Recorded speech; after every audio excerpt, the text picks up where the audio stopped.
Welcome back my dear friends. তোমাদের সবাইকে স্বাগত জানাই আনকাট শাওলি চ্যানেলে। আজকে তোমাদের সাথে একদম একটা ভিন্ন ব্যাপার নিয়ে আলোচনা করব। আসল কথা ঠিক আলোচনা নয়, আমার মনের কিছু ভাবনা চিন্তা তোমাদের সাথে শেয়ার করব, এমনই বলা যায়। তোমাদের মতামত কি অবশ্যই জানিও। আমি জানি যে তোমরা এখন গরমে জেরবার, তাই আর ভালো লাগছে না কারোরই, কিন্তু তার মাঝখানেও আমাদের কিছু কিছু জিনিস ভাবতে হবে, জানো। তাই জন্যই মনে হলো যে তোমাদের সঙ্গে একটু আলোচনা করে নিই ঠিক আমার মনে যেটা এখন চলছে। আর তোমাদের অনেক অনেক ধন্যবাদ জানাবো যে তোমরা আমাকে এইভাবে সাপোর্ট করছো এবং আমার ভিডিওগুলো তোমাদের ভালো লাগছে। মানে আমার এই মতামত বলো বা ভালো লাগা বলো মন্দ লাগা বলো, যেটা আমি তোমাদের সাথে শেয়ার করি।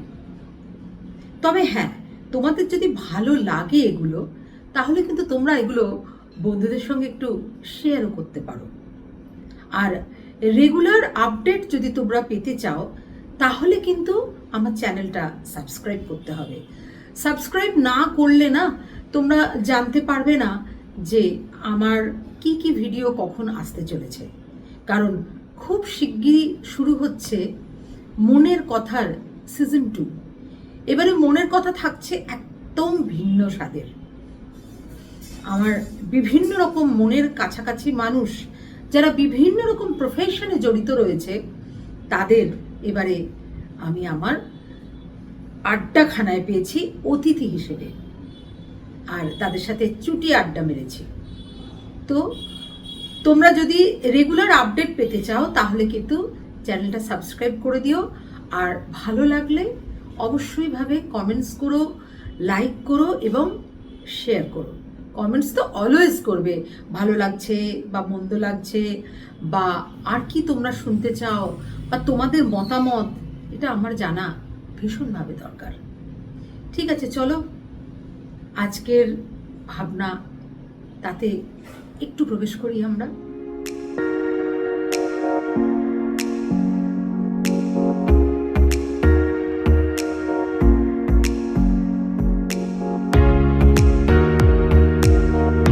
জানো বন্ধুরা, সুখ আর শান্তি কিরকম যেন এপিট আর ওপিট। তাই সুখ আর শান্তি এই দুটো মাঝে মাঝে আমাদের গুলিয়ে যায়। আমরা ঠিক বুঝতে পারি না আমাদের সুখের দরকার না শান্তির দরকার। তবে একটু যদি তোমরা ভেবে দেখো, আমার মনে হয় শান্তিটাই বেশি ওয়ান্টেড আমাদের কাছে। অ্যাটলিস্ট আমার তো তাই মনে হয়। তোমরা কি ভাবছো সেটা অবশ্যই জানিও। আসল কথা, এই সুখ আর শান্তি এই দুটো বড্ড গোলমেলে, জানো। আমরা সুখের সন্ধান করতে করতে হারিয়ে যাই এবং শান্তির খোঁজ পাই না। কিন্তু আমার মনে হয় যে আমরা যদি শান্তি পেতে চাই, তাহলে কিন্তু নিজেদের মধ্যেই সেগুলো খুঁজে বার করতে পারি। খুব শক্ত কোনো কিছু না। যেমন দেখো, এই যে আমরা এই মার্চ মাসের প্রায় শেষের দিকে এসে গেছি, এখনই যে সাংঘাতিক একটা মানে গরম, একটা মানে মানে ফুটন্ত আবহাওয়া, আমরা প্রায় বলে উঠেছি, ওহ বাবারে কি গরম করছে, ওরে বাবারে গেলাম রে। কিন্তু দেখো, এই যে ভীষণ গরম করছে, খুব বিরক্ত লাগছে, এগুলো যদি আমরা সমানে বলতে থাকি, তাহলে কি গরম কমে যাবে? না, গরম যেরকম সেরকমই থাকবে। এবং আমরা যত মানে এটা ভাবতে শুরু করব যে না, ওরে বাবারে কি গরম লাগছে, কি গরম লাগছে, তাহলে আমার মনে হয় এটা আমাদের পক্ষে খুব কষ্টদায়ক হয়ে উঠবে। কারণ সবে মার্চ মাস, এটা আমাদের চলতে হবে কিন্তু এখনো মানে প্রায় আমার মনে হয় অক্টোবর পর্যন্ত। এখন তো নভেম্বরেও বোধহয় গিয়ে সেরকমভাবে ঠান্ডা পড়ে না। মানে 2024-এ আমার মনে হয় যে নভেম্বরও আমরা বেশ গরম ভোগ করেছি। তো যাই হোক, এই গরমের সঙ্গে যখন আমাদের থাকতে হবে তখন আমাদের আপোষ করে নিতে হবে ওই শান্তির খোঁজে। মানুষ বলে সুখের চাবিকাঠি, আমি কিন্তু বলি শান্তির চাবিকাঠি। শান্তি কি করে আমরা পাবো? তাহলে কিন্তু মানে আমার এই ভাবনাগুলো তোমাদের সাথে শেয়ার করার একটা মূল্য থাকবে।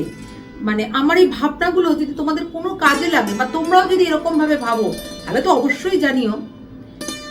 সুতরাং আমাদের চতুর্দিকের পরিবেশ সেটা কিন্তু সব সময় একটা খুব অশান্ত। ধরো কাজ করতে যাচ্ছি, কাজ হচ্ছে না, আর অতিরিক্ত গরমে যেটা হয় আমরা খুব এফেক্টেড হয়ে যাই। তো আর আমাদের এখানে হিউমিডিটি প্রচন্ড বেশি, যার জন্য গরমটা আমাদের ভীষণভাবে এফেক্ট করে। কিন্তু ওই যে বললাম, আমরা যদি ক্রমশ ভাবতে থাকি, মানে কন্টিনিউয়াস এটা ভাবতে থাকি যে ভীষণ গরম ভীষণ গরম, তাহলে কিন্তু আমাদের ওটা খুব ডিস্টার্ব করবে, জানো তো। আমরা শান্তিও খুঁজে পাবো না, আর সুখ তো ছেড়েই দাও। তো শান্তি এবং সুখ এই দুটোই আমাদের প্রয়োজন ঠিকই, কিন্তু আমার কেন জানি না মনে হয় শান্তির প্রয়োজন বেশি। দেখবে আমরা যখন খুব শান্তিতে থাকি, শান্ত মনে থাকি, বিশেষ করে আমার মনে হয় যে আমাদের রাত্রে খাওয়া দাওয়ার পর একটা সময় থাকে আমাদের, যে সময়টা আমরা ঠিক তার পরের দিনের জন্য ভাবি, মানে প্রস্তুতি নেই যে কালকে কি করব না করব। তখন দেখবে আমাদের ভেতরের মধ্যে সারাদিনের কাজ হয়ে গেছে, তো একটা ভীষণ শান্তি বিরাজ করে। তখন আমাদের কোন কিছু ডিসিশন নিতে না খুব খুব খুব সুবিধা হয়। অ্যাটলিস্ট আমার সেরকমই মনে হয়। আর কোনো একটা কাজ আমরা ধরো করতে বসেছি, সেটা যদি আমরা না পারি আমরা খুব তাড়াতাড়ি অশান্ত হয়ে পড়ি। ওই জায়গাগুলো আমাদের কন্ট্রোল করতে হবে, কারণ আমাদের ভাবতে হবে যে আমরা যদি কোনো একটা জিনিস না পারি সেটা বারবার করে চেষ্টা করতে হবে। আমরা যদি অধৈর্য হয়ে পড়ি তাহলে কিন্তু শান্তি বিঘ্নিত হবে। আর এছাড়াও আমার মনে হয় যে শান্তি যদি বিঘ্নিত হয় না, তাহলে নিজেরও খারাপ লাগা আছে, এবং আমরা যে মানুষগুলোর সঙ্গে থাকি সেই মানুষগুলোরও কিন্তু খুব একটা মানে অশান্ত পরিবেশের সৃষ্টি হয় আর কি। কারণ দেখো, আমাদের নিজের মানুষগুলোকে ভালো রাখার কিন্তু দায়িত্ব আমাদেরই, তাই না? তাই জন্য নিজের মনটাকে যদি শান্ত রাখতে পারো, তাহলে আমার মনে হয় যে আমাদের আর কোথাও যেতে হবে না, এবং কোথাও খোঁজ করতে হবে না যে আমাদের সুখ কোথায় বা শান্তি কোথায়। শান্তির হাত ধরে সুখ কিন্তু আমাদের খুব কাছেই আছে, শুধু আমরা সেটাকে খুঁজে বেড়াই, খুঁজে পাই না। আমরা ভাবি, কেউ ভাবি যে প্রচুর অর্থ থাকলে বোধহয় আমাদের শান্তি আছে, কেউ আমরা ভাবি যে আমাদের প্রচুর জিনিসপত্র থাকলে বোধহয় শান্তি আছে, অথবা খুব ভালো চাকরি করলে বা পড়াশোনায় দারুণ একটা রেজাল্ট করলে সেই সুখ বা শান্তি আমরা পাবো। সেই জন্য আমরা না সব সময় দৌড়ে বেড়াই যে এটা পাচ্ছি না, ওটা পাচ্ছি না, সেটা পাচ্ছি না, কিন্তু আমি কি পেয়েছি সেটা কিন্তু কখনোই দেখি না। মানে আমরা যদি আমাদের পাওয়াটাকে, মানে আমরা কি চাইছি সেটা যদি ভাবি না আমরা, এবং আমরা যেটা পাচ্ছি সেটা নিয়ে তো আমরা ভাবি না। আমরা ভাবি যে আমরা কিছুই পাইনি, ও সব পেয়েছে, মানে এক্স সব পেয়েছে বা ওয়াই সব পেয়েছে, বা আমার পাশের বাড়িতে যে থাকে সে সব কিছু পেয়েছে, আর আমরা হচ্ছে সব কিছু থেকে বঞ্চিত। এটা হচ্ছে চরম ভুল ধারণা। দেখো তো পাশের বাড়ি বা তোমার ঠিক কাছের বন্ধুটার দিকে তাকিয়ে দেখবে, তখন সে কিন্তু অনেক কিছু পায়নি যেটা আমরা পেয়েছি, না চাইতেই। হ্যাঁ, এটা তোমাদের মেনে নিতেই হবে, জীবনে সব কিছু পাওয়া যায় না, 100% কোনো কিছু হতে পারে না।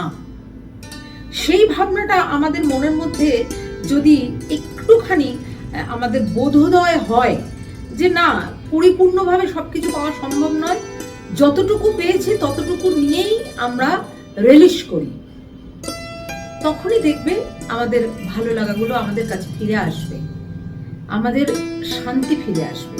আমার মনে হয় যে এই যে সুখ সুখ করে আমরা খুঁজে বেড়াই, সুখটা কোথায়? আমাদের চিত্ত, মস্তিষ্ক, হার্ট, কি বলবো, সব কিছু যদি শান্তিতে থাকে তাহলে দেখবে কিন্তু আমার মনে হয় সুখ এমনি এমনি আসবে। আসলে সুখ বা শান্তি এটা পেতে জানতে হয়। তোমাদের মনে হবে হয়তো আমি খুব বড় বড় জ্ঞান দিচ্ছি, জীবনটা খুবই স্মুথ আমার, তার জন্যই বোধহয় এত বড় বড় জ্ঞান দিচ্ছি। যারা খুব কাছের থেকে আমাকে চেনো তারা জানো আমার জীবনের স্ট্রাগলটা, কিন্তু আমি তাতেই কিন্তু পরিতৃপ্ত।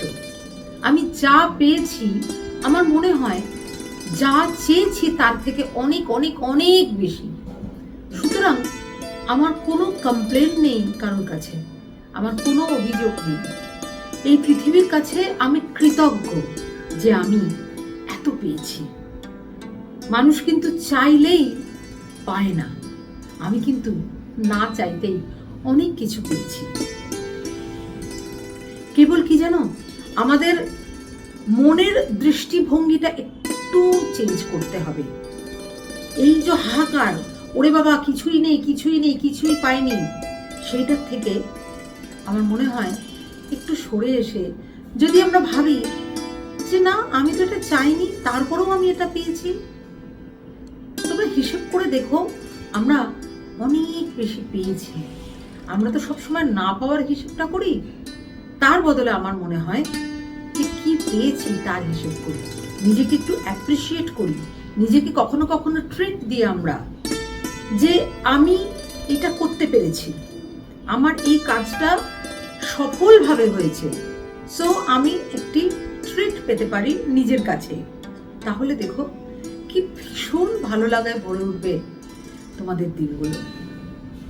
আমি জানি না তোমাদের কতটা ভালো লাগলো আমার এই কথা। আসলে কি জানো তো, আমি যে চতুর্দিকে পরিবৃত হয়ে থাকি আর কি, অনেক ছাত্রছাত্রী নিয়ে আমার সংসার, তো সেখানে দেখি মানুষ খুব অপরিতৃপ্ত, তাই তো বলবো, পরিতৃপ্ত নয়, অপরিতৃপ্তি। তো এই অপরিতৃপ্তিটা আমার মনে হয় যে তাদের মনে যদি না থাকে, তাদের জানো তো সবসময় সবারই নয়, জেনারেলাইজ কখনোই আমি করছি না, কিন্তু বেশিরভাগ মানুষের ভাবনা ও বাবা ম্যাম তো কি ভালো আছেন, মানে আমি তো কত ভালো আছি, আমি যে গানটা বাজাতে চাইছি সেটাই বাজাতে পারছি, যেটা কিনতে চাইছি সেটাই কিনতে পারছি, যেটা করতে চাইছি সেটাই করতে পারছি। সবসময় কিন্তু এমনটা হয় না, তবুও কিন্তু আমার মনে হয় যে অনেকটাই আমি পেয়েছি, যা চেয়েছি তার থেকে অনেক বেশি পেয়েছি, অ্যাটলিস্ট আমার তাই মনে হয়। আমার মনে হয় যে তোমরাও যদি এইরকম ভাবে ভাবো না, তোমরা কিন্তু অনেক অনেক অনেক শান্তিতে থাকবে, এবং শান্তি থাকলে ওই যে বললাম সুখ তোমাদের কাছে একদম মানে ভরে ভরে আসবে আর কি, ঢেউয়ের মতো এসে তোমাদের গায়ে লাগবে, নতুন করে সুখকে আর চাইতে হবে না। যাই হোক, তোমাদের মতামত জানিও, আর ওই যে বললাম ভালো লাগলে অবশ্যই কিন্তু শেয়ার করো আর একটা লাইক করে দিও, আর অবশ্যই ভাবে কমেন্ট সেকশনে তোমরা জানিও যে আমার এই ভাবনার সঙ্গে তোমরা কি একমত, আর যদি একমত নাও হও তাহলেও কিন্তু সেটা জানাতে ভুলো না। তোমাদের মতামত কি সেটা কিন্তু আমি অবশ্যই ভাবে জানতে চাই, অধীর আগ্রহে অপেক্ষা করছি তোমাদের মতামত জানার জন্য। যাই হোক, শান্তির চাবিকাঠি তোমরা নিজেরাই খুঁজে নিতে পারো, আমার অন্তত তেমনই মনে হয়। তোমরা এই গরমে ওই শান্তিতে থেকো, আর নিজের কিন্তু যত্ন নিও, প্রচুর জল খেও, আর একটু যদি ফল খেতে পারো, মানে হয় না জামরুল বলো বা শশা ঠিক ফল নয়, সবজির মধ্যে পড়ে, তবুও এই ধরনের জিনিসগুলো খেলে আমরা মানে ডিহাইড্রেটেড হব না। সবাইকে ভালো রেখো, নিজে ভালো থেকো ফিজিক্যালি ও মেন্টালি। খুব শিগগিরই দেখা হচ্ছে আবার নেক্সট ভিডিও নিয়ে, ততক্ষণের জন্য টেক কেয়ার।